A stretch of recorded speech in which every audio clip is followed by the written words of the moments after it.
30 ans de politique du logement, c'est 30 ans de progrès. L'offre de logement a augmenté depuis 1968 plus vite que la population.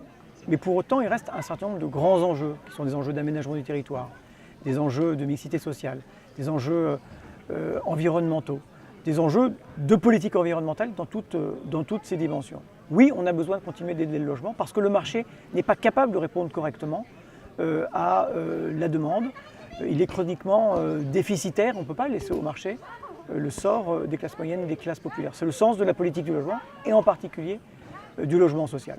Ce dont on a besoin en matière de politique du logement, c'est à la fois d'une évaluation fine. On ne peut pas se contenter de dire on a besoin de 500 000 logements, il faut qualifier les logements dont on a besoin, où on en a besoin, pour quel type de population, pour quel type de parcours résidentiel.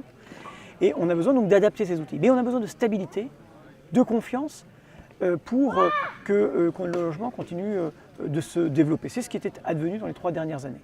Et là, le gouvernement a joué aux apprentis sorciers avec la réforme du logement de façon très désordonnée, d'inspiration libérale, avec une préoccupation qui est d'abord budgétaire et financière avant d'être politique de moyen et de long terme.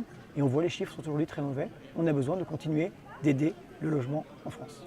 On a besoin de se poser la question du ciblage. On a besoin de se poser la question de la territorialisation des dispositifs d'aide. On a besoin de se poser la question du foncier, qui est majeur, et en particulier du foncier privé. Est-ce que notre modèle fiscal n'est pas, au fond, contre-productif en privilégiant la rétention de foncier sur sa libération? Voilà un des grands enjeux. C'est pour ça qu'une des idées majeures serait non pas de déstabiliser ce qui existe, mais de lancer, par exemple, des Grenelles du financement du logement.